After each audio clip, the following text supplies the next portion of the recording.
Metternaadi. Suvi on see aeg, kus inimesed lähevad malevasse töötama, kogemusi saama ja lahkuvad tunnetega.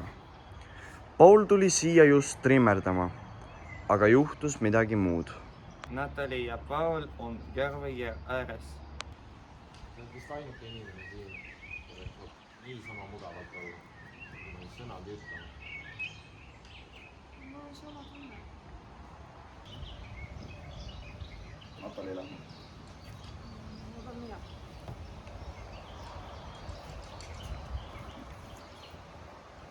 Natali teadis, et vaikust ei pea jagama 2 mehega korraga.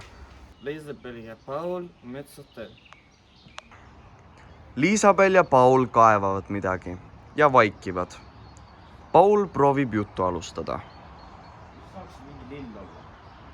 Mis Sa lill? nägid kõigi tegema. Võib-olla.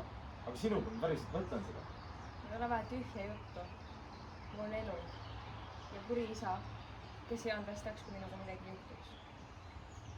Liisabel Liisa oli Oskar.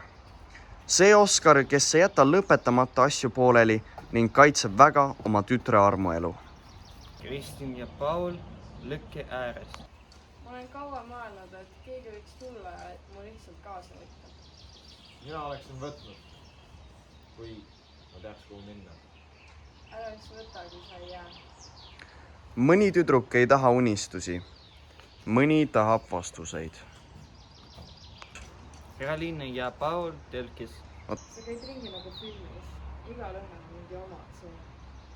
Võib-olla ma lihtsalt otsin õiget.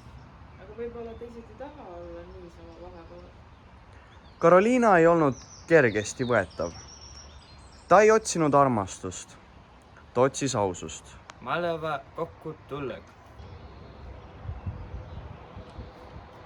Ma mõtlesin, et ta mõtleski seda, mis ta ütles. No mõni mõte jääb pooleli. Talle meeldis rääkida ja meile meeldis kuulata. Meil on kõik lihtsalt ühe loo erinevad pealkirjad. Aga selle raamatu panemine kõik. Paul tuli, rääkis ja murdis südameid. Ja jäi ise vaikseks. Mõni lugu ei olegi lõpp, vaid paus järgmise ees.